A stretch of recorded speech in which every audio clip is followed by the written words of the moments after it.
దేవుని కుమారులారా, యేసుక్రీస్తు నామములో మీ అందరికీ వందనాలు. దేవునికి స్తోత్రాలు. ప్రియులారా, ఈరోజు మనము బైబిల్ గ్రంథంలో ఒక ప్రత్యేక అంశాన్ని గురించి మనం నేర్చుకుందాం. బైబిల్ గ్రంథము చదివే విధానం ఎలా అనే అంశంలో ఒక ప్రత్యేక అంశాన్ని మనం నేర్చుకుందాం. ఈరోజు మన అంశం ఏంటంటే, కత్తి లేనివాడు తన బట్టల్ని అమ్మి కత్తి కొనుక్కోమని యేసుక్రీస్తు చెప్పాడు. అలాగే శిష్యులు, ప్రభువా ఇక్కడ 2 కత్తులు ఉన్నాయన్నాడు. యేసుక్రీస్తు అన్నాడు, చాలు అన్నాడు. ఆ కత్తి పట్టుకుని వెళ్ళినటువంటి పేతురు ప్రధాన యాజకుని చెవి తెగ నరికాడు. అప్పుడు యేసుక్రీస్తు అంటున్నాడు ఏంటంటే, పేతురు నీ కత్తి వరలో పెట్టు, కత్తి పట్టుకున్న వారందరూ కూడా కత్తితోనే నశిస్తారు అంటాడు. ఈరోజు టైటిల్ ఏంటంటే, కత్తి పట్టుకున్న వారందరూ కత్తితోనే నశిస్తారు అని ముందుగానే తెలిసిన యేసుక్రీస్తు తన శిష్యుల్ని బట్టలు అమ్మి కత్తి కొనుక్కోమని ఎందుకు చెప్పాడు? అంశం ఏంటి? కత్తి పట్టుకున్నవాడు కత్తితోనే నశిస్తారు అని ముందుగానే తెలిసిన యేసుక్రీస్తు తన శిష్యుల్ని బట్టలు అమ్మి కత్తులు కొనుక్కోమని ఎందుకు చెప్పాడు? ఈరోజు అంశం. అయితే యేసుక్రీస్తు తన శిష్యులతో చెప్తా ఉన్నాడు. ఏమని చెప్తా ఉన్నాడంటే, మరియు ఆయన సంచియు జోలియు లేకుండా నేను మిమ్మల్ని పంపినప్పుడు మీకేమైనా కొదువాయినా అని వారిని అడుగ్గా వారు ఏమీ తక్కువ లేదు అన్నారు. అప్పుడు అందుకు ఆయన, ఇప్పుడైతే సంచి గలవాడు సంచియు జోలియు తీసుకుని పోవలెను, కత్తి లేనివాడు తన బట్టలు నమ్మి కత్తి కొనుక్కొనవలెను అంటాడు. ఇప్పుడైతే ఏం చేయాలి అని చెప్పుకుంటా. అందుకు ఆయన, ఇప్పుడైతే సంచి గలవాడు సంచియు జోలియు తీసుకుని పోవలెను, కత్తి లేనివాడు తన బట్టలు నమ్మి కత్తి కొనుక్కోవలను అని అంటున్నాడు. ఎక్కడుంది ఈ మాట? లూకా సువార్త 22వ అధ్యాయము 35-36 వచనాల్లో ఈ మాటలు ఉన్నాయి. యేసుక్రీస్తు శిష్యులతో చెప్తున్నాడు ఏంటంటే, కత్తి లేనివాడు తమ బట్టలు నమ్మి కత్తి కొనుక్కోవాలి అనేసి యేసుక్రీస్తు చెప్పాడు. అయితే అక్కడి నుంచి సమాధానం ఏమొచ్చింది? అక్కడి నుంచి శిష్యుల దగ్గర సమాధానం ఏమొచ్చింది అనేసి మనం పరిశీలన చేసుకుంటే, అక్కడ యేసు చెప్పిన మాటలకి శిష్యులు సమాధానం చెప్తున్నారు. ఏంటంటే, ప్రభువా ఇక్కడ 2 కత్తులు ఉన్నాయి అంటున్నాడు. ఇక్కడ ఎన్ని ఉన్నాయి కత్తులు? 2 కత్తులు ఉన్నాయి. అది ఎక్కడ ఉందో? లూకా సువార్త 22వ అధ్యాయంలో 39వ వచనంలో ఈ మాట ఉంది. 39వ వచనంలో వారు, ప్రభువా ఇక్కడ 2 కత్తులు ఉన్నవనగా ఆయన ఏమంటున్నాడు? చాలు అంటున్నాడు. చాలు అంటాడు. అప్పటికే అక్కడ ఉన్నది ఎంతమంది? 12 మంది ఉన్నారా? ఒకడు వెళ్ళిపోయాడా? అయితే ఇప్పుడు 2 కత్తులు ఉన్నాయంటే సరిపోద్ది అని అంటున్నాడు. ఏంటి, ఒక్కొక్కరికి ఒక్కొక్క కత్తి కావాలా, లేకపోతే 2 ఉన్నా సరిపోతాయా? ఎన్నుంటే సరిపోతాయి? 2 ఉన్నా కూడా సరిపోతాయి అంటున్నాడు. అయితే కత్తులు పట్టుకున్నారు. కత్తులు పట్టుకున్న తర్వాత వాళ్ళు యేసుక్రీస్తు కూడా వెళ్ళినప్పుడు అక్కడ యేసుక్రీస్తుని వాళ్ళు ఎవరో ఇస్కరియోతు అప్పటికే వెళ్ళిపోయి ప్రధాన యాజకుల్ని సైనికుల్ని తీసుకుని వచ్చాడు. వచ్చినప్పుడు యేసుక్రీస్తు అంటున్నాడు, ఏమనంటున్నాడంటే, చెలికాడ ఎవరితో? ఇస్కరియోతు యూదాతో. చెలికాడ నువ్వు చేయవచ్చినది చేయమని అతనితో చెప్పగా వారు దగ్గరికి వచ్చి ఆయన మీద పడి ఆయన్ను పట్టుకొనిరి. దగ్గరికి వచ్చారు, ఆయన దగ్గరికి వచ్చి ఆయన మీద పడి ఆయన్ని పట్టుకొనిరి. ఇదిగో యేసుతో కూడా ఉన్న వారిలో ఒకడు చెయ్యి చాచి కత్తి దూసి ప్రధాన యాజకుని దాసుని కొట్టి వాని చెవి తెగ నరికెను. యేసు నీ కత్తి వరలో తిరిగి పెట్టు, కత్తి పట్టుకున్న వారందరూ కత్తితోనే నశించుదురు. ఈ మాటలు ఎక్కడున్నాయంటే మత్తయి సువార్త 26వ అధ్యాయము 50 వచనం నుండి 52వ వచనం వరకు ఉన్నాయి. ఈ మాటలు ఎక్కడున్నాయి? మత్తయి సువార్త 50వ అధ్యాయం 26వ అధ్యాయము 50 వచనం నుండి 52వ వచనం, 50, 51, 52 వచనాల్లో ఇక్కడ ఏమని అంటున్నాడు యేసుక్రీస్తు? యేసు 52వ వచనం, యేసు నీ కత్తి వరలో తిరిగి పెట్టుము, కత్తి పెట్టుకున్న వారందరూ కత్తి చేతనే నశించుదురు. ఇప్పుడు మన ప్రశ్న ఏంటంటే, కత్తి పట్టుకున్న వారందరూ కత్తితోనే నశించుదురు అని ముందుగా తెలుసా తెలవదా యేసుక్రీస్తుకి? మరి యేసుక్రీస్తుకి ముందుగా తెలిస్తే యేసుక్రీస్తు మీ బట్టలు నమ్మి కత్తులు కొనుక్కోమని ఎందుకు చెప్పాడు? కత్తులు కొనుక్కోమని చెప్పటం మూలానే కదా వీళ్ళు కత్తులు పట్టుకుని, ఇక్కడ 2 కత్తులు ఉన్నాయని చెప్తే ఆ 2 కత్తులు సరిపోతాయంటే ఆ 2 కత్తులు పట్టుకొచ్చారు. పట్టుకొస్తే అప్పుడు వీళ్ళు ఇస్కరియోతు యూదా సైనికులతో వచ్చినప్పుడు వీళ్ళు అటాక్ చేసి ప్రధాన యాజకుని దాసుని చెవి తెగ నరికారు. అసలు యేసుక్రీస్తు మీరు బట్టలమ్మి కత్తులు కొనుక్కోండి అని చెప్పకపోతే అసలు ఆ కత్తులు పట్టుకునేవాళ్ళు కాదు, కత్తులతో వచ్చేవాళ్ళే కాదు, ఆ చెవి తెగ నరికేవాళ్ళే కాదు. మరి ఎందుకు యేసుక్రీస్తు మరి కత్తులు బట్టలు అమ్ముకుని కత్తులు కొనుక్కోమన్నాడు? ఎందుకు యేసుక్రీస్తు ఇక్కడ నీ కత్తి వరలో పెట్టి కత్తి పట్టుకున్న వారందరూ కత్తితోనే నశిస్తారు అని అంటున్నాడు? అంటే యేసుక్రీస్తుకి తెలవదా కత్తి పట్టుకున్న వారందరూ కత్తితోనే నశిస్తారని ముందుగా తెలవదా యేసుక్రీస్తుకి? అసలు తెలుసా? తెలిస్తే ఎందుకు మరి ఆ మాట చెప్పాడు? ఎందుకు కత్తులు పట్టుకోమన్నాడు? ఇది మనం తెలుసుకోవాలి. ఎందుకంటే మీ బైబిల్ తప్పులు తడిక, మీ బైబిల్లో మీ యేసు ఒక దగ్గర ఒక మాట మాట్లాడతాడు, ఇంకో దగ్గర ఇంకో మాట మాట్లాడతాడు అని అంటాడు.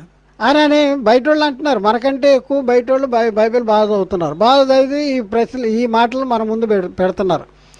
ఏమంటున్నారు? మీ కత్తులు కొనుక్కోమన్నాడు కదా, కొనుక్కోమన్నాడు. ఉందా? బైబిల్లో ఉంది.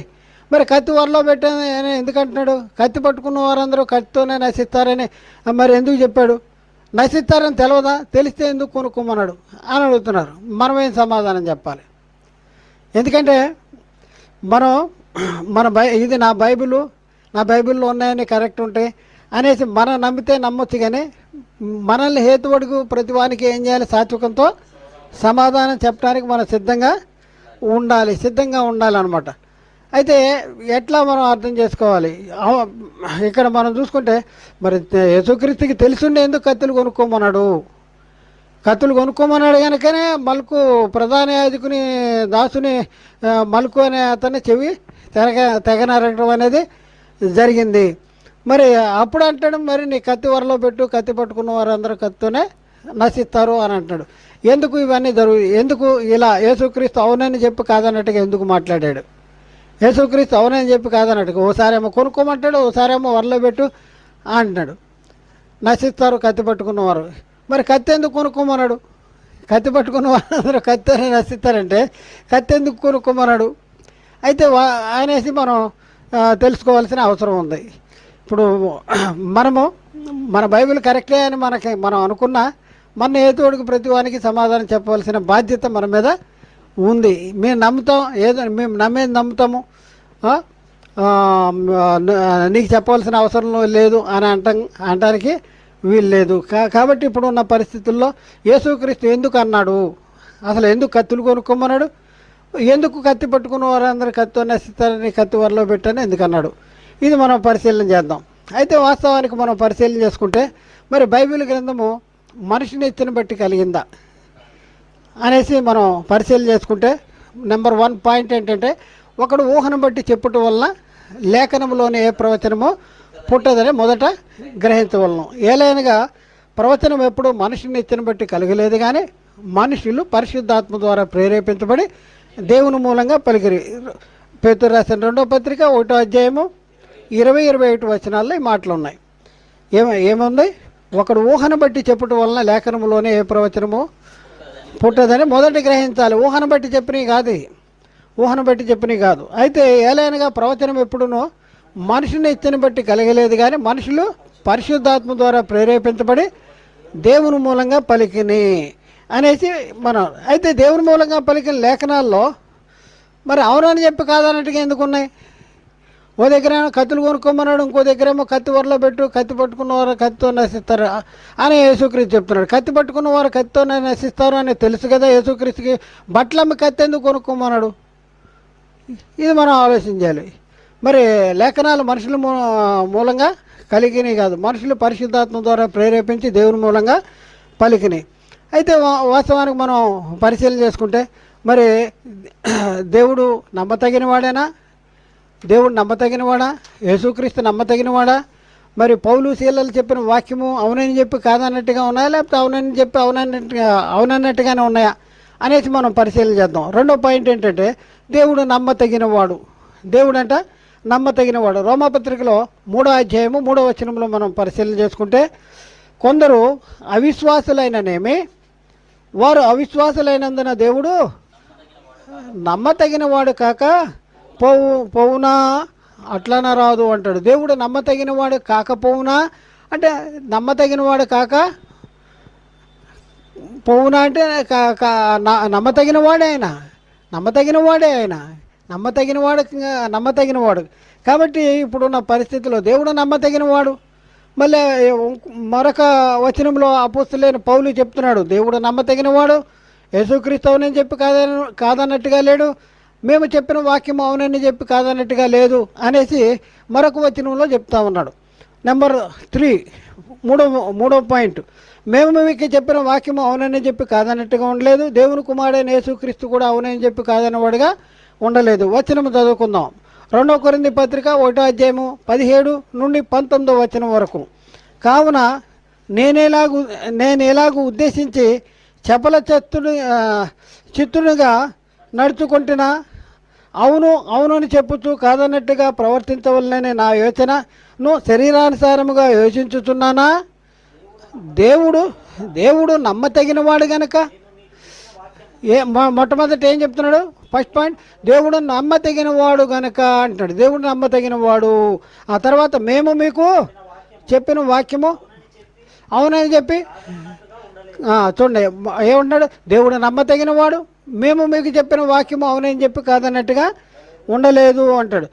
3వ పాయింట్ 19వ వచనం, మా చేతను అనగా నా చేతను, సిల్వాను చేతను, తిమోతి చేతను మీలో ప్రకటించబడిన దేవుని కుమారుడు యేసుక్రీస్తు అవునని చెప్పి కాదని వాడే ఉండలేదు గనక ఆయన అవునని వాడే ఉన్నాడు. ఎవరు అవునని వాడే అన్నాడు? యేసుక్రీస్తు అవునని వాడు, అవునని చెప్పి కాదని వాడు కాదు. అలాగే దేవుడు నమ్మతగినవాడు. అలాగే మేము మీకు చెప్పినటువంటి వాక్యం అవునని చెప్పి కాదన్నట్టుగా ఉండలేదు అని అంటున్నాడు. మరి ఉండలేకపోతే యేసుక్రీస్తు అవునని చెప్పి కాదని వాడు కాకపోతే ఓ దగ్గరేమో బట్టలమ్మ కత్తులు కొనుక్కోమంటున్నాడు, ఇంకో దగ్గరేమో మీ కత్తి వరలో పెట్టి కత్తి పట్టుకున్న వారందరూ కత్తి నశిస్తారు అని అంటున్నాడు. ఎందుకు అంటున్నాడు? అక్కడ కత్తులు ఎందుకు కొనుక్కోమంటున్నాడు? ఇక్కడ కత్తి పట్టుకున్నవాడు కత్తి నశిస్తాడు కాబట్టి నీ కత్తి వరలో పెట్టి అని ఇక్కడ ఎందుకు అంటున్నాడు? ఇది మనం తెలుసుకోవాల్సిన అవసరం ఉంది. అయితే ఒక సంగతి మనం ఆలోచిస్తే 4వ పాయింట్ ఏంటంటే,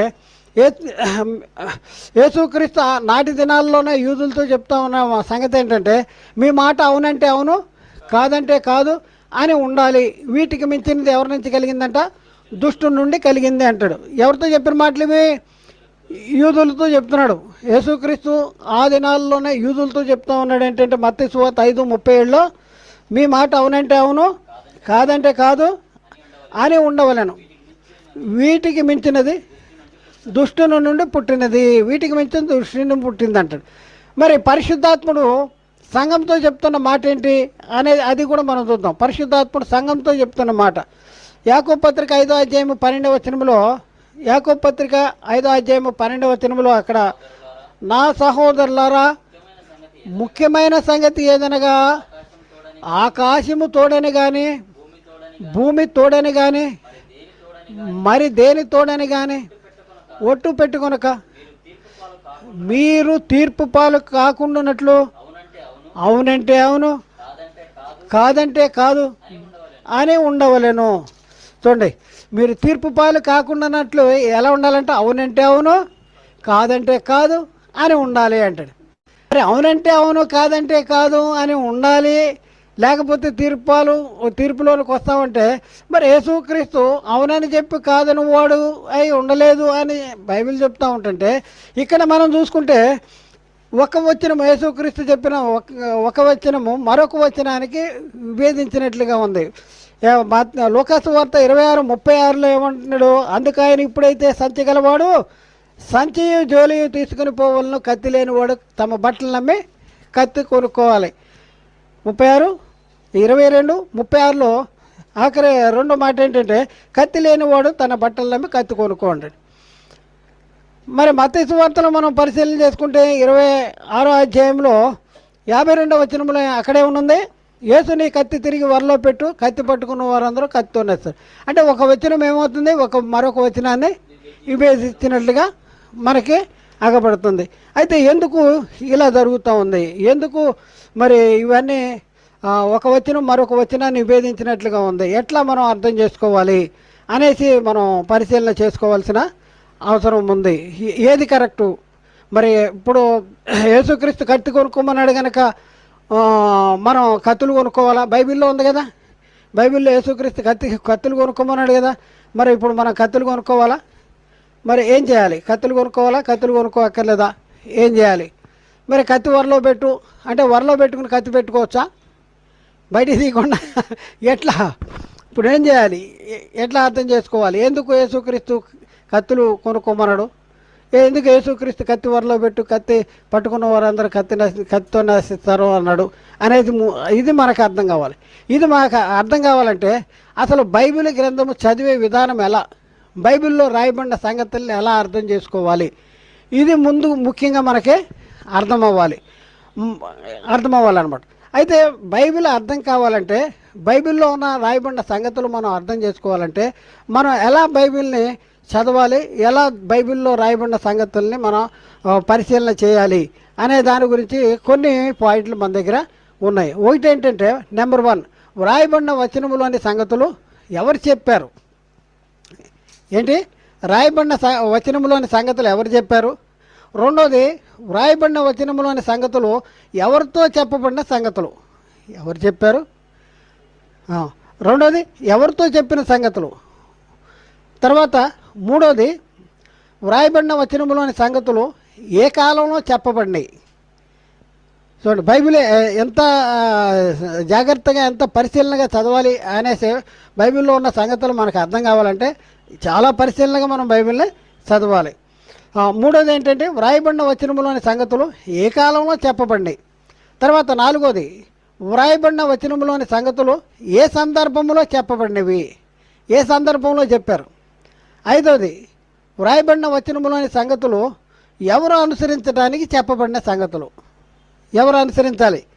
తర్వాత 6వ పాయింట్, వ్రాయబడిన వచనములోని సంగతులు ప్రవచనాల అనేసి మనం ముందు ఆలోచన చేయాలి. ప్రవచనాల అనేసి. అయితే 7వ పాయింట్, వ్రాయబడిన వచనములోని సంగతులు ప్రవచనాలైతే ప్రవచనము ఎవరిని గురించి వ్రాయబడింది, ప్రవచనం ఎవరిని గురించి రాయబడింది. తర్వాత నెక్స్ట్ 8వ పాయింట్, వ్రాయబడిన వచనములోని సంగతులు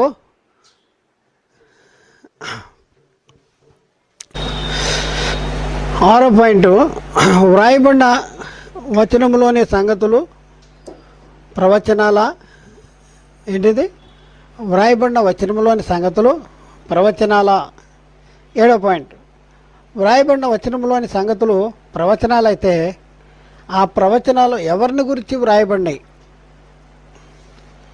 8వ పాయింట్, వ్రాయబడిన వచనములోని సంగతులు ప్రవచనాలైతే ఆ ప్రవచనాలు నెరవేరినాయా నెరవేరలేదా.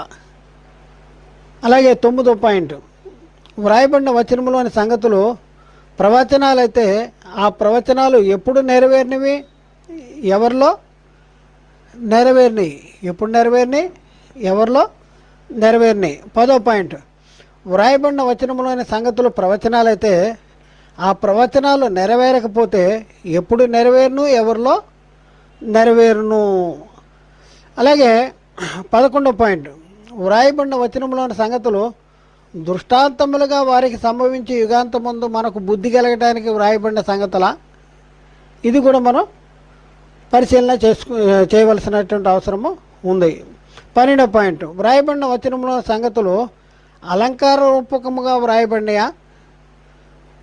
అలాగే 13వ పాయింట్, వ్రాయబడిన వచనంలోని సంగతులు రూపకాలంకారంగా చెప్పబడిన సంగతుల. 14వ పాయింట్, వ్రాయబడిన వచనంలోని సంగతులు ఉపమాన రీతిగా వ్రాయబడిన సంగతుల, ఉపమానాలు అవి. 15వ పాయింట్, వ్రాయబడిన వచనంలోని సంగతులు ఉన్నవి ఉన్నట్టుగా రాయబడినయా, అది కూడా మనం అర్థం చేసుకోవాలి. తర్వాత 16వ పాయింట్, వ్రాయబడిన వచనంలోని సంగతులు పర్యాయ పదములుగా వ్రాయబడిన వచనాల, పర్యాయ పదములుగా వ్రాయబడినటువంటి సంగతుల, అది కూడా మనం పరిశీలన చేయవలసినటువంటి అవసరం ఉంది. 17వ పాయింట్, వ్రాయబడిన వచనంలోని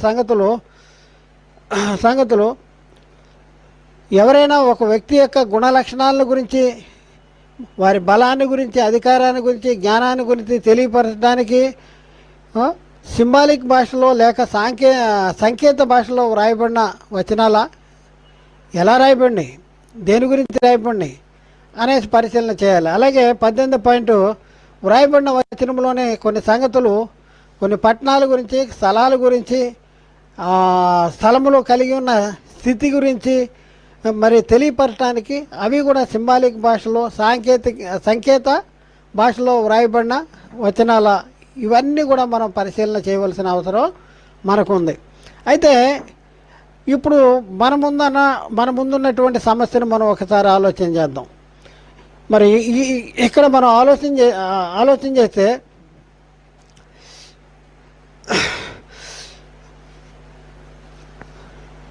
యేసుక్రీస్తు ఎందుకు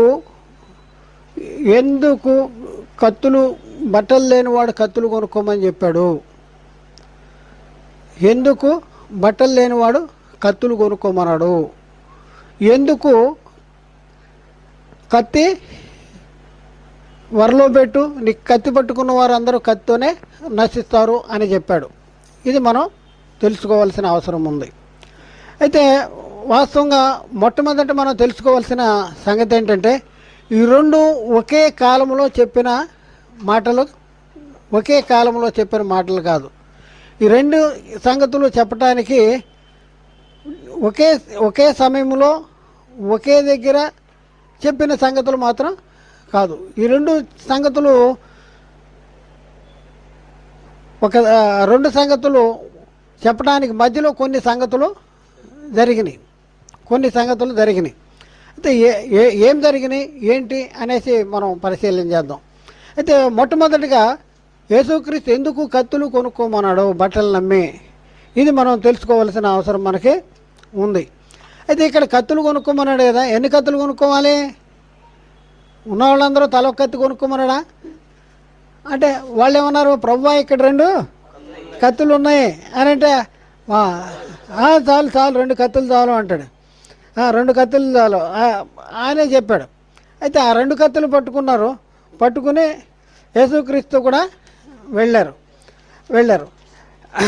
అయితే ఇక్కడ ఎందుకు యేసుక్రీస్తు కత్తులు కొనుక్కోమన్నాడు, ఇది మనకు కావాలి. యేసుక్రీస్తు ఎందుకు కత్తులు కొనుక్కోమన్నాడు అనేసి మనం పరిశీలన చేస్తే, అయితే యేసుక్రీస్తును గురించి యేసుక్రీస్తు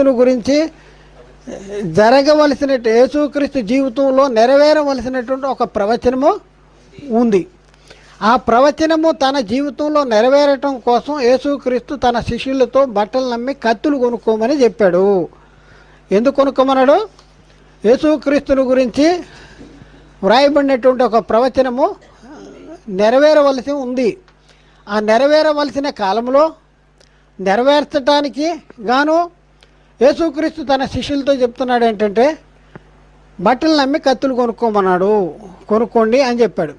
అయితే యేసుక్రీస్తుని గురించి నెరవేరవలసినటువంటి ప్రవచనం ఏంటి? ఇది మనం ఏ ప్రవచనాన్ని నెరవేర్పుగా యేసుక్రీస్తు తన శిష్యుల్ని బట్టలు అమ్మి కత్తులు కొనుక్కోమన్నాడు అనేసి మనం పరిశీలన చేస్తే, యెషయా గ్రంథంలో 53వ అధ్యాయంలో 53వ అధ్యాయంలో 12వ వచనంలో మనం పరిశీలన చేసుకుంటే యెషయా గ్రంథము 53వ అధ్యాయము 12వ వచనం. కావున గొప్పవారితో నేను అతనికి పాలు పంచిపెట్టేదను, గనులతో కలిసి అతడు కొల్ల సొమ్ము విభాగించుకొనును. ఏలైనగా మరణము నొందునట్లు అతడు తన ప్రాణమును దారపోసెను. అతిక్రమము చేయు వారిలో ఎంచబడిన వాడు ఆయను. అతిక్రమము చేయు వారిలో ఎంచబడిన వాడాయను అనేసి అక్కడ రాయబడింది. అంటే యేసుక్రీస్తు అతిక్రమములు చేయు వారిలో ఒకడుగా ఎంచబడాలి. ఎందుకు కత్తులు కొనుక్కోమన్నాడు? కత్తులు కొనుక్కోమన్నప్పుడే ఆన్సర్ చెప్పాడు. అక్కడే చెప్పాడు. కత్తులు కొనుక్కోమన్నప్పుడే ఎక్కడ చెప్పాడు చూద్దాం. లూకాసు వార్త 22వ అధ్యాయము 37వ వచనము 38వ వచనము. ఆయన అక్రమకారులలో ఒకడుగా ఎంచబడెను అని వ్రాయబడిన మాట నాయందు నెరవేరవలసి ఉన్నది. ఏలైనగా నన్ను గూర్చిన సంగతి సమాప్తమవుతున్నదని మీతో చెప్పుతున్నాను. అంటే నన్ను గూర్చిన సంగతి అంటే నన్ను గూర్చి వ్రాయబడి ఉన్న సంగతి సమాప్తమవుతున్నది, నెరవేరుతుంది కనుక నెరవేర్చటానికి మన ముందు సమయం ఉంది కనుక మీరేం చేయాలి? అది జరగాలంటే మీరేం చేయాలి? కత్తులు కొనుక్కోవాలి. ఎందుకు? వీళ్ళ దగ్గర కత్తులుంటే ఇప్పుడు అతిక్రమకారులలో అక్రమకారుల దగ్గర ఏముంటాయి? ఆయుధాలు ఉంటాయి. అక్రమకారుల దగ్గర ఏముంటాయి? ఆయుధాలు ఉంటాయి. అయితే యేసుక్రీస్తు దగ్గర ఉన్న వాళ్ళ దగ్గర ఏముండాలి? అక్రమకారులలో దగ్గర ఉండవలసినది వీళ్ళ దగ్గర ఉండాలి.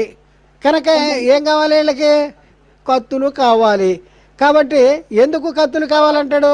నన్ను గురించినటువంటి ఆయన అక్రమకారుల్లో ఒకడుగా ఎంచబడెను అని వ్రాయబడి ఉన్న మాట నాయందు నెరవేరవలసి ఉన్నది. ఏలైనగా నన్ను గూర్చిన సంగతి సమాప్తమవుతున్నదని మీతో చెప్తున్నాను. ఏంటి సమాప్తమవు? అందుకనే ఏమంటున్నాడు? సంచి గలవాడు సంచియు జోలి తీసుకుని పోవాలను, కత్తి లేనివాడు తమ బట్టలు నమ్మి కత్తి కొనుక్కో. ఎందుకు కత్తులు కొనుక్కోమన్నాడు? ఎందుకు కత్తులు కొనుక్కోమన్నాడు అంటే ఆయన గురించినటువంటి ప్రవచనము నెరవేరాలి కనుక కత్తులు కొనుక్కోమన్నాడు. కొనుక్కున్నారా అంటే ఏమన్నారు వీళ్ళు? ఏమన్నారు? 2 కత్తులు వరుసలో చూద్దాం. చూడండి ప్రవచనము నెరవేర్పు ఎలా జరిగింది వరుసలో క్రమంగా చూద్దాం. మొట్టమొదట లూకాసు వార్త 22:36లో యేసుక్రీస్తు ఏమంటాడు? కత్తి లేనివాడు తన బట్టలు నమ్మి కత్తి కొనుక్కోండి అన్నాడు. తర్వాత లూకాసు వార్త 22:39లో వీళ్ళు ఏమంటున్నారు? ప్రభువా ఇక్కడ 2 కత్తులు ఉన్నవనగా యేసుక్రీస్తు ఏమన్నాడు? చాలు నేను వారితో చెప్పాడు. కత్తులు ఉన్నాయంటే కత్తులు కొనుక్కోమన్నాడు. 2 కత్తులు ఉన్నాయన్నాడు. చాలు అని అంటాడు. ఆ తర్వాత ఏమైంది?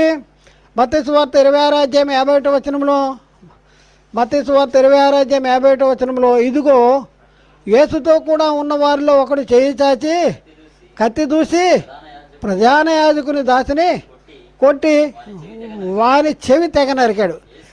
చాలు చూడండి. అంటే చెవి తెగ నరికాడా? ఎవరు నరుకుతారు? అక్రమకారులు నరకాలి. కత్తులు ఎవరి దగ్గర ఉంటాయి? అక్రమకారుల దగ్గర ఉంటాయి. అందుకని కత్తులు కొనుక్కున్నారు. ఈయన గురించి యేసుక్రీస్తు తన గురించి ప్రవచనం నెరవేరాలి గనక కత్తులు కొనుక్కున్నాడు. కత్తులు ఇక్కడ 2 కత్తులు ఉన్నాయన్నాడు. మరి తలొక్క కత్తి పట్టుకోండి తీసుకోండి అని కూడా చెప్పలేదు. ఇద్దరి దగ్గర ఉన్నా కూడా చాలు. అక్రమకారుల్లో 10 మంది ఉన్నా ఇద్దరి దగ్గర ఉన్న ఆయుధాలున్నా చాలు ఉన్నట్టే.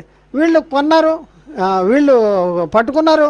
2 కత్తులు ఉన్నాయని చెప్తే సర్లే అన్నాడు. పట్టుకున్నారు. ఏసుతో కూడా వెళ్ళారు. ఏసును పట్టుకుంటానికి యూదా సైనికులు తీసుకొచ్చాడు.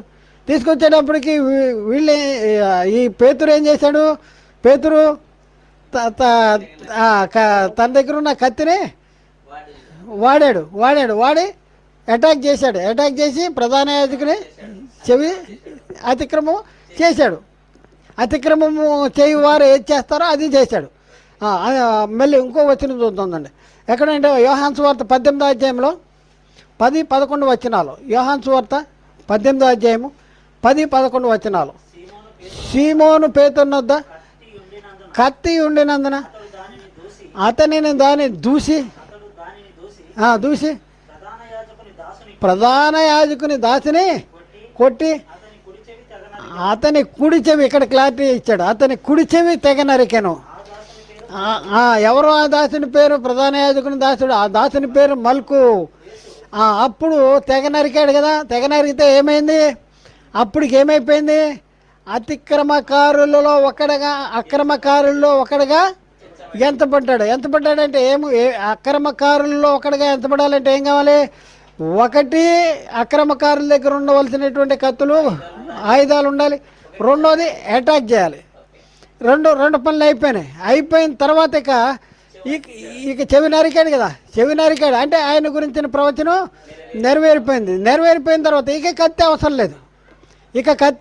ఇక ఎప్పుడు అవసరం లేదు.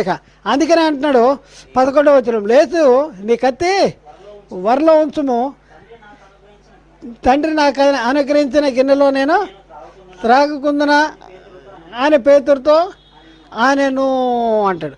ఇందాకేమన్నాడు? ఇందాక ముందు చదివిన వచనంలో అక్కడే ఉంది. మత్తయి సువార్త 26వ అధ్యాయము 51-52లో 51-52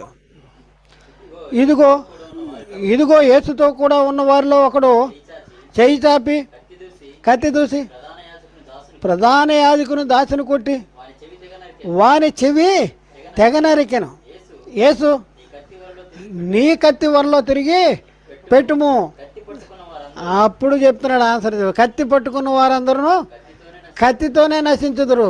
చూడండి ఏంటి, అక్రమకారుల్లో ఒకటిగా ఎంతపడాలి కనుక అప్పటి వరకు ఏం కావాలి? వీళ్ళ దగ్గర కత్తి కావాలి కనుక కొనుక్కున్నారు కనుక తీసుకొచ్చాడు కనుక మలుకుని కుడి చెవిని తెగ నరికిన తర్వాత ప్రవచనం నెరవేరిపోయింది. ఆయన గురించి అంటే ఆయన గురించిన ప్రవచనము నెరవేరింది కనుక ఇంకా కత్తి అవసరం లేదు. అప్పుడు చెప్తున్నాడు మర్మం ఏంటంటే కత్తి ఇంకా పట్టుకోబాక. కత్తికి అవసరం లేదు నీకు. కత్తి పట్టుకున్న వాళ్ళు కత్తితోనే నశిస్తారు. అంటే ఇంకెప్పటికీ కత్తి అవసరం లేదు, పట్టుకోవాల్సిన అవసరము లేదు అనేసి అక్కడ చెప్తా ఉన్నాడు. అంటే ఇక్కడ మనం చూసుకుంటే రెండు సంగతులు ఒకే సమయంలో చెప్పబడినాయా, లేకపోతే రెండు సంగతులు చెప్పబడటానికి మధ్యలో మరొక సంగతి ఏదైనా జరిగిందా? ఇది మనం అర్థం చేసుకోవాలి. రెండు సంగతులు ఒక మాట ఎప్పుడు చెప్పాడు? ఒక మాట తన్ను గురించిన ప్రవచనము నెరవేరవలసిన ఉంది. అక్రమకారుల్లో ఒకటిగా ఎంతపడాలి అని రాయబడిన ప్రవచనము నెరవేరాలి కనుక అప్పుడు ఏమన్నాడంటే కత్తి కొనుక్కోమన్నాడు. ఆ తర్వాత ఏమైపోయింది? పేతురు ప్రధాన యాజకుని చెవి తెగ నరికిన తర్వాత ఒకటేమో కత్తి పట్టుకుని వెళ్ళారు, రెండోదేమో చెవి తెగ నరికారు. అప్పటికేమైంది? ప్రవచనము నెరవేరిపోయింది. ప్రవచనం నెరవేరిపోయిన తర్వాత ఏమంటున్నాడు? ఇంకా కత్తి అవసరం లేదు, కత్తి పట్టుకున్న వారందరూ కత్తితో నశిస్తారు, నువ్వు కత్తి వరలో పెట్టే ఇక తీవాక అంటున్నాడు. అయితే ఇక్కడ మనం పరిశీలన చేసుకుంటే యేసుక్రీస్తు దగ్గరికి వీళ్ళు వచ్చారు కదా. వీళ్లతో యేసుక్రీస్తు చెప్తున్న మాట ఏంటంటే, యేసుక్రీస్తు అంటున్నాడు జనసమూహమును చూసి బందిపోటు దొంగల మీదకి వచ్చినట్లు కత్తులతోనూ గుదేలతోనూ నన్ను పట్టుకుని వచ్చిత్రా అంటున్నాడు. ఎవరి మీదకి వచ్చినట్టు? బందిపోటు దొంగల మీదకి వచ్చినట్లు కత్తులతోనూ గుదేలతోనూ నన్ను పట్టుకుని వచ్చిత్రా అంటాడు. చూద్దాం చూడండి, మత్తయి సువార్త 26వ అధ్యాయము 53-56 వచనాలు. 53-56 వచనాలు. ఈ సమయమున నేను నా తండ్రిని వేడుకొని ఆయన 12 సేనల వ్యూహము కంటే ఎక్కువ మంది దూతలను ఇప్పుడే నాకు పంపునని నీవు అనుకునుట పంపడని నీవు అనుకునుతున్నావా? నేను వేడుకొని నేడలా చూడండి, ఇలాగు జరగవలెనను లేఖనము ఎలాగూ నెరవేరును. నేను వేడుకుంటే చూడండి, నేను వేడుకుంటే 12 సేనా వ్యూహాల కంటే ఎక్కువ సైన్యాన్ని ఆయన పంపిస్తాడు. అయితే నేను వేడుకుంటే ఇలాగ జరగాలని రాయబడిన లేఖనాలు ఎలా నెరవేరుతాయి? అదే కనుక లేఖనాలు నెరవేరటం కోసం తండ్రిని వేడుకోవట్లా. వేడుకోకపోతే మరి ఈయన దగ్గర కత్తి ఉంది కనుక ఈయన ఏం చేశాడు? చెవి తెగ నరికాడు. అందుకనే 55వ వచనం వచ్చిన వాళ్ళ గురించి మాట్లాడుతున్నాడు. ఆ గడియలోనే యేసు జన సమూహములను చూచి బందిపోటు దొంగ మీదకి వచ్చినట్లు కత్తులతోనూ గుదియలతోనూ ఎవరిని పట్టుకుంటానికి వచ్చినట్లు వీళ్ళు వచ్చారు? బందిపోటు దొంగలను పట్టుకుంటానికి వచ్చారు. అనుదినము వాళ్ళ మధ్యలో తిరగట్లేదా? తిరుగుతూనే ఉన్నాడు కదా. మరి కత్తులతోనూ గుదులతోనూ ఎందుకు వచ్చారు? ఈయన బందిపోటు దొంగల్ని పట్టుకున్నట్టు. అంటే ఈయన గురించిన రాయబడిన ప్రవచనం అక్రమకారుల్లో ఒకటిగా ఎంచబడాలి అనే ప్రవచనం నెరవేరటం కోసం వీళ్ళు ఏం చేశారు? బందిపోటు దొంగలు పట్టుకున్నట్టుగా వీళ్ళు వచ్చారు. 56వ వచనం అయితే ప్రవక్తల లేఖనములు నెరవేరినట్లు ఇదంతా జరిగిననే చెప్పాను. అయితే ప్రవచనాలు నెరవేరటం కోసం ఇదంతా జరిగింది. మీరు వచ్చారు కదా, మీరు వచ్చింది దేనికోసం? బందిపోటు దొంగలను పట్టుకున్నట్టు మీరు వస్తున్నారు. అయితే ప్రవచనాలు నెరవేరటం కోసం ఇవన్నీ జరిగినాయి అనేసి యేసుక్రీస్తు శిష్యులతో చెప్తున్నాడు. అయిపోయింది కదా. మరి యేసుక్రీస్తుని సిలువ వేశారా? సిలువ వేసినప్పుడు ఎవరి మధ్యలో ఈయన్ని సిలువ వేశారు? కుడివైపు ఒక దొంగని, ఎడమవైపు ఒక దొంగని. అక్రమకారులతో కూడా ఈయన్ని సిలువ వేయటం అనేది జరిగింది. నెక్స్ట్ పాయింట్ చూద్దాం. దానికి సంబంధించిన రిఫరెన్స్లు మార్క్స్ వార్త 15వ అధ్యాయము 27-28. మార్క్స్ వార్త 15వ అధ్యాయము 27-28 వచనాలు. మరియు కుడివైపు ఒకరిని ఎడమవైపున ఒకరిని ఇద్దరు బందిపోటు దొంగలను ఆయనతో కూడా సిలువ చూడండి. ఇద్దరు బందిపోటు దొంగలతో కూడా ఆయన్ని సిలువ వేశారంట. తర్వాత మత్తయి సువార్త 27వ అధ్యాయము 38వ వచనం. మత్తయి సువార్త 27వ అధ్యాయము 38వ వచనం. మరియు కుడివైపున ఒకడును ఎడమవైపున ఒకడును ఇద్దరు బందిపోటు దొంగలు ఆయనతో కూడా సిలువ ఎవరితో కూడా సిలువ వేశారు? ఏంటి? అక్రమకారులతో కూడా సిలువ వేశారు, బందిపోటు దొంగలతో. లూకాసు వార్త 23:33. లూకాసు వార్త 23:33. వారు అక్కడ కుడివైపున ఒకరిని ఎడమ వైపున ఒకరిని ఆ నేరస్తులను ఆయనతో కూడా సిలువ వేసిరి. కుడివైపున ఒకరిని ఎడమవైపున ఒకరిని ఆయనతో కూడా సిలువ వేశారు. అయితే ఇక్కడ మనం ఈ క్రమాన్ని అంతా మనం చూసుకుంటూ వస్తుంటే ఎందుకు ఇవన్నీ జరుగుతూ వచ్చినాయి? ఎందుకు ఇవన్నీ జరుగుతూ వచ్చినాయి? యేసుక్రీస్తు ఎందుకు కత్తులు లేనివాడు బట్టలు అమ్మి కత్తులు కొనుక్కోమన్నాడు? ఎందుకు చెప్పాడు? చెప్పవలసిన అవసరం ఉంది. కత్తులు కొనుక్కోమని ప్రేరేపిస్తారా? వీళ్ళు ఏమంటున్నారు తెలుసా? వీళ్ళు ఏమంటున్నారు? మీ యేసుక్రీస్తు కత్తులు కొనుక్కోమంటున్నాడండి. చూడండి, కత్తులు కొనుక్కోమంటున్నాడు, అక్రమకారులు చేసే పనులు చేయమంటున్నాడు అని అంటారు. ఎందుకు కొనుక్కోమన్నాడు? కొనుక్కోండి అన్నాడు. ఎందుకు కొనుక్కోమన్నాడు? తను గురించినటువంటి రాయబడిన ప్రవచనము నెరవేరాలి గనక నెరవేరవలసిన కాలంలో ఏమన్నాడు? కంటిన్యూ అందరూ కొనుక్కోండి అని చెప్పాడా? కత్తులు కొనుక్కోండి అని చెప్పేశాడా? కంటిన్యూ కొనుక్కోండి అన్నాడా? అందరూ కత్తులు కొనుక్కోండి అన్నాడా? అందరూ కత్తులు కొనుక్కోండి. 2 కత్తులు ఉన్నాయంటే ఏమన్నాడు? సరిపోద్ది అంటాడు. అంటే 2 కత్తులు ఉన్నా కూడా అక్రమకారుల్లో ఒకటిగానే ఎంతమంది వాడుగా అవుతాడు. ఆ తర్వాత ఏం జరిగింది? కత్తులు పట్టుకుని వచ్చారు కనుక వాళ్ళు సైనికులు వచ్చినప్పుడు యేసుక్రీస్తుని పట్టుకునే పరిస్థితుల్లో వీళ్ళు ఏం చేశారు? ఎదిరించి అటాక్ చేశారు. ప్రధాన యాజకులు చెవి తెగ నరికారు. దాంతో ఏమైపోయింది? అక్రమకారులు చేసే పని కూడా జరిగిపోయింది, చేసే పని జరిగిపోయింది. అక్రమకారులు ఏముంటాయి, కత్తులు గుదియలు ఉంటాయి అంటాడు. తర్వాత చేసే పని కూడా అయిపోయింది. అయిపోయిన తర్వాత ప్రవచనం నెరవేరిందా అంటే నెరవేరిపోయింది. తర్వాత ఏమంటున్నాడు, నన్ను గురించి ప్రవచనం నెరవేరిపోయింది కాబట్టి ఇక కత్తి అవసరం లేదు, కత్తి వరలో పెట్టు. ఆ తర్వాత మళ్ళీ కత్తులు పట్టుకుంటానికి వీలు లేదు. ఇక కత్తులు కంటిన్యూ పట్టేసుకోండి, కంటిన్యూ మీ దగ్గర ఉంచుకోండి అని మాత్రం చెప్పలే. ఎందుకు చెప్పాడు కత్తి, ఎందుకు కత్తి కొనుక్కోమన్నాడు, ఎందుకు కత్తి వరలో పెట్టు, కత్తి పట్టుకున్న వారందరూ కత్తితోనే నశిస్తారని చెప్పాడు. అంటే యేసుక్రీస్తుకి తెలవదా కత్తి పట్టుకున్న వారందరూ కత్తితోనే నశిస్తారని యేసుక్రీస్తుకి తెలవదా? మరి తెలుసు, తెలిసిన యేసుక్రీస్తు తన బట్టలు నమ్మి కత్తి ఎందుకు కొనుక్కోమన్నాడు అంటే ఏ కాలంలో కొనుక్కోమన్నాడు? ఇక్కడ మనం చూసుకుంటే ప్రవచనము నెరవేరవలసిన కాలంలో కొనుక్కోమన్నాడు. ఆయన గురించిన ప్రవచనం నెరవేరవలసిన కాలాలని బట్టి మనం పరిస్థితులు అక్కడ మనం వచనాలను అర్థం చేసుకుంటానికి ప్రయత్నం చేయాలి. బైబిల్లో రాయబడిన ఉన్నాయి కనుక రాయబడి ఉన్న అన్ని సంగతులు కూడా అన్ని కాలాలకి వర్తిస్తాయి అని అనుకుంటే సరిపోదు, పొరపాటు.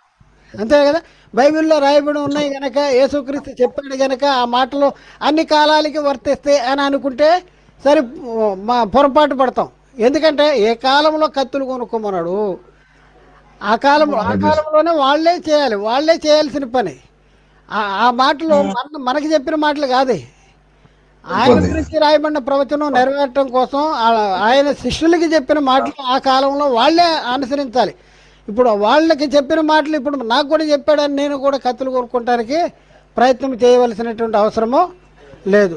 పైపెచ్చు ఆ ప్రవచనం నెరవేరిపోయిన తర్వాత అంటే నీ కత్తి వరలో పెట్టిక ఇంకా అవసరం లేదు. దీంతో మళ్ళీ దానికి చెప్తున్నాడు, కత్తి పట్టుకున్న వాళ్ళందరూ కూడా కత్తితోనే నశిస్తారు, ఇక కత్తి అవసరం లేదు ఇక అని చెప్తున్నాడు. ఎందుకు చెప్పాడు?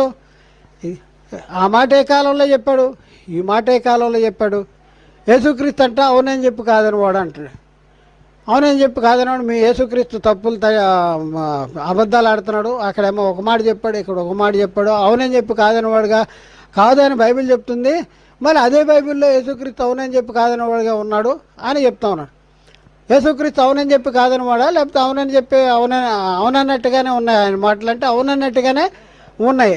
అయితే రాయబడిన వచనాల్ని కాలాన్ని బట్టి మనం అర్థం చేసుకోలేకపోవటం వలన మనం పొరపాటు పడుతూ ఉన్నాము. అయితే ఇక్కడ మనం పరిశీలన చేసుకుంటే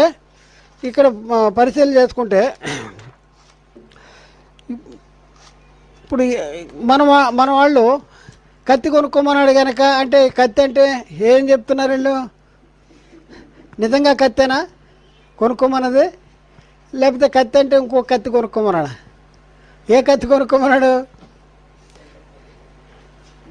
మన వాళ్ళు ఏం చెప్తున్నాడు? కత్తి కొనుక్కోమన్నాడు అంటే కత్తి అంటే ఆ కత్తి కాదు బ్రదర్, ఇది బైబిలు దేవుని వాక్యం అని ఆత్మ ఖడ్గం, ఇది ఈ కత్తి కొనుక్కోమన్నాడు. ఆ కత్తి కాదండి, ఆ కత్తే, ఈ కత్తి కాదు. ఏది దేవుని వాక్యం అనే ఆత్మ ఖడ్గము. అక్కడ యేసుక్రీస్తు చెప్పిన మాట దేవుని వాక్యం అనే ఆత్మ ఖడ్గాన్ని గురించి మాత్రం కాదు. కత్తి అంటే 2 కత్తులు ఉన్నాయన్నాడు, సరిపోద్ది అన్నాడు. 2 కత్తులు పట్టుకొచ్చారు, తెగ నరకటం కూడా జరిగింది కత్తితో. ఈ కత్తితో వాక్యం అనే కత్తితో చెవి తెగ నరకటం అనేది జరగదు.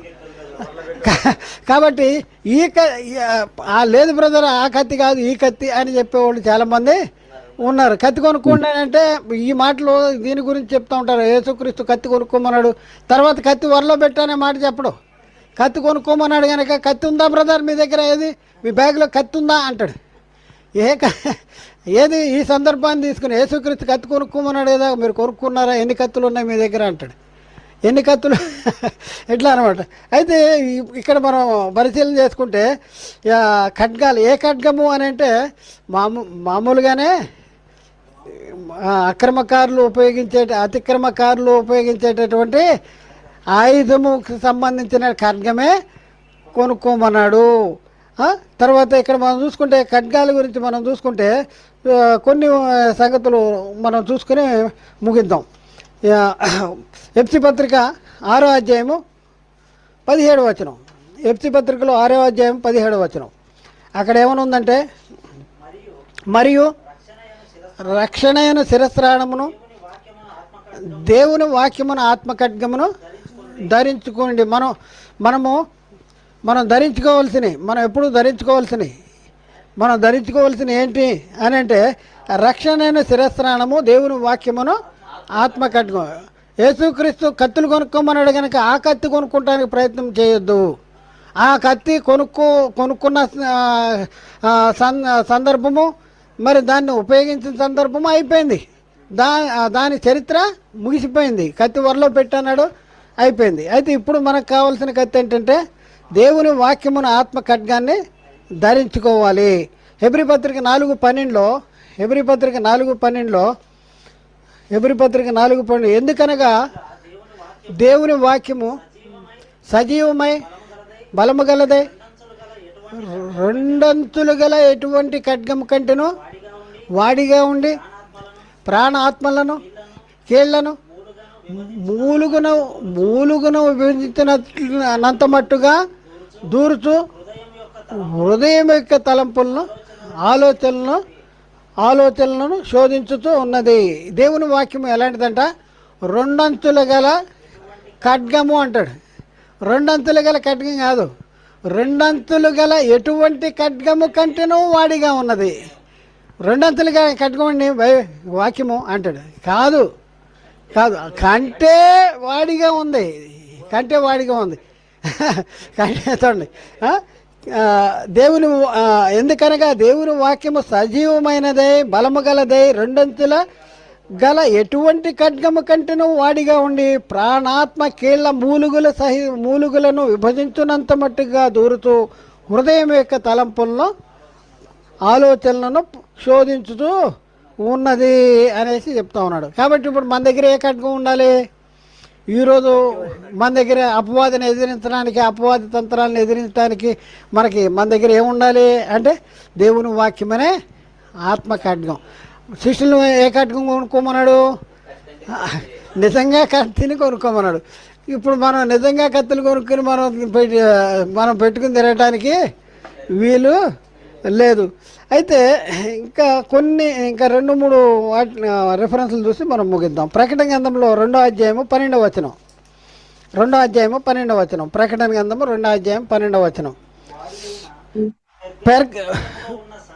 పెర్గములో ఉన్న సంఘము దూతకు ఇలాగు వ్రాయము, వాడి అయిన రెండంచులు గల ఖడ్గము గలవాడు చెప్పు సంగతులేవనగా అంటున్నాడు.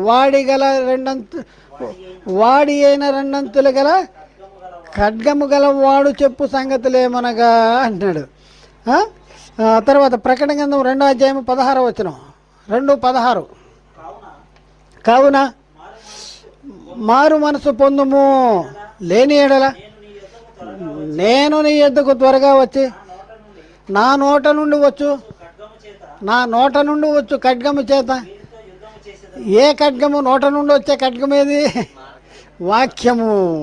వాక్యం అనే ఖడ్గం. తర్వాత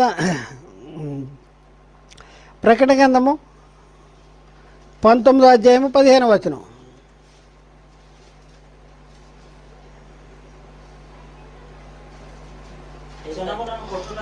జనములను కొట్టుటకై ఆయన నోట నుండి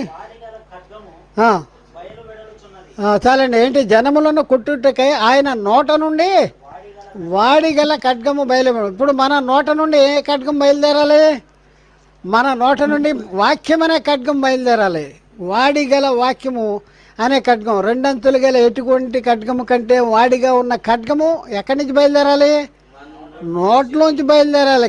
ఖడ్గం వరలోంచి బయటికి తీస్తాం కాదు, తీసేది కాదు, నోట్లోంచి బయలుదేరాలి. అందుకనే యెషయా గ్రంథము 49వ అధ్యాయము 2వ వచనంలో 49వ అధ్యాయము 2వ వచనంలో అక్కడ రాయబడిన మాట మనం చూద్దాం.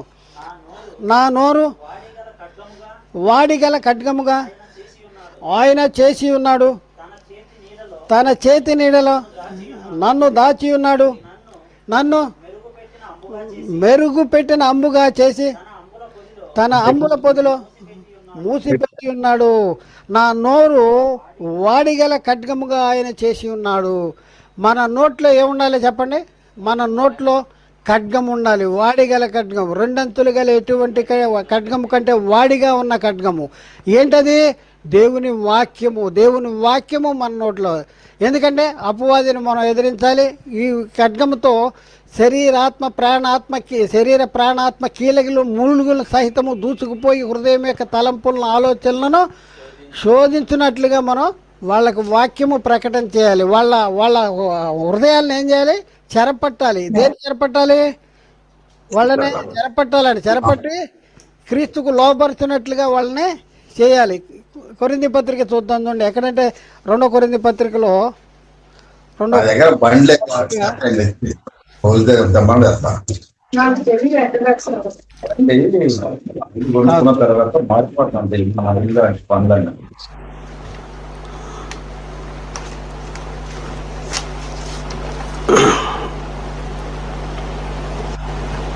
గీతంలో ఈడు అయిపోయింటేనా వాడు కూడా 10వ అధ్యాయము 5వ వచనం. మేము వితర్కములను మూడు నుంచి చూద్దాం. మేము శరీరధారులమై నడుచుకున్నట్లు యుద్ధము చేయము. శరీర ప్రకారం యుద్ధం చేసేవాళ్ళు చేతిలో కత్తి పట్టుకుంటారు. మనం పట్టుకునే కత్తితో కాదు. ఎక్కడి నుంచి బయలు వెళ్ళాలి? నోట్లోంచి బయలు వెళ్ళాలి. శరీర ప్రకారం యుద్ధము చేయము. శరీర సంబంధమైనవి కావు గాని దేవుని ఎదుట దుర్గములను పడద్రోయ జాలినంత బలమి కలవై ఉన్నవి. చూడండి, ఏం చేయాలంట? మేము వితర్కములను దేవుని గురించిన జ్ఞానమును అడ్డగించు ప్రతి ఆటంకమును పడద్రోసి ప్రతి ఆలోచనను క్రీస్తుకు లోబరిచినట్లు చెరపట్టి కనపరిచినప్పుడు సమస్తమైన అవిధేయతకు ప్రతిదండన చేయ సిద్ధపడి ఉన్నాము. మేము వితర్కములను దేవుని గురించిన జ్ఞానమును అడ్డగించు ప్రతి ఆటంకమును పడద్రోసి ప్రతి ఆలోచన క్రీస్తుకు చెరపట్టాలి. ఇప్పుడు మనం చేయాల్సిన పని, ప్రతి ఆలోచన ఏం చేయాలి? క్రీస్తుకును చెరపట్టాలి. ఏం చెరపట్టాలి? ప్రతి ఆలోచన చెరపట్టాలి. చెరపట్టేసి ఏం చేయాలి? ప్రతి ఆలోచనను చెరపట్టి క్రీస్తుకు లోపడ. ఆలోచన ఎవరికి లోపరచాలి? నాకే లోపరుచుకోవాలి. ఏం చేయాలి? మీ ఆలోచనలు మీలో ఎవరు కూర్చోవాలి? నేను కూర్చోవాలా? క్రీస్తు కూర్చోవాలా? మీ ఆలోచనలు ఎవరు ఉండాలి? క్రీస్తు ఉండాలి. మిమ్మల్ని ఎక్కడికి తీసుకెళ్ళాలి? క్రీస్తు దగ్గరికి. పౌలు ఏమంటాడు? దేవుని కృపావాక్యానికి నేను మిమ్మల్ని అప్పగిస్తున్నాను. దేవునికి, ఆయన కృపావాక్యానికి. అపోస్తల కార్యాలు 20వ అధ్యాయంలో 20వ అధ్యాయము 19వ వచనం. అపోస్తల కార్యాలు 32వ వచనం. ఇప్పుడు దేవునికి, ఆయన కృపావాక్యమునకును మిమ్మును అప్పగించుతున్నాను. ఇప్పుడు దేవునికి, ఆయన కృపావాక్యానికి అప్పగిస్తున్నా. ప్రతి ఆలోచనలను చెరపట్టాలి. క్రీస్తుకి లోపరచాలి. ఇప్పుడు మనం చేయాల్సిన పని, మనం కత్తులు పట్టుకోవాలంటే యేసుక్రీస్తు చెప్పాడు కదా, కత్తులు కొనుక్కోమన్నాడంటే తలకు కత్తి కొనుక్కోవటం కాదు. ఇప్పుడు ఉండవలసిన కత్తి వేరు, మన దగ్గర ఉండవలసిన కత్తులు వేరు. ఉండవలసిన కత్తి వేరు, దేవుని వాక్యమనే ఆత్మ ఖడ్గం. అయితే ఇప్పుడు ఆఖరిగా ప్రశ్న వేసి మనం ముగించుకుందాం. మరి కత్తి పట్టుకున్న వాళ్ళందరూ కూడా కత్తితోనే నశిస్తారు అని ముందుగా తెలిసిన యేసుక్రీస్తు తన శిష్యుల్ని బట్టలు నమ్మి కత్తి ఎందుకు కొనుక్కోమన్నాడు అని అంటే మనకు ఆన్సర్ వచ్చేసింది. ఎందుకు కొనుక్కోమన్నాడు అని అంటే, ఎందుకు కొనుక్కోమన్నాడు అంటే తన్ను గురించినటువంటి ప్రవచనము నెరవేరవలసి ఉంది కనుక నెరవేరవలసిన కాలంలో నెరవేర్చడానికి గాను కత్తి కొనుక్కోమన్నాడు. మరి కత్తి పట్టుకున్నవాడు కత్తితోనే నశిస్తాడు కనుక నీ కత్తి వరలో పెట్టాను ఎందుకన్నాడు అంటే, తన్ను గురించిన వ్రాయబడినటువంటి ప్రవచనము నెరవేరిపోయింది గనక ఇక కత్తి వరలో పెట్టన్నాడు. అంటే సందర్భాలు రెండు వేరువేరు కాలాల్లో వేరువేరు సందర్భాలు. ఒక సందర్భం ఏంటి? నెరవేరవలసిన కాలంలోని సందర్భము.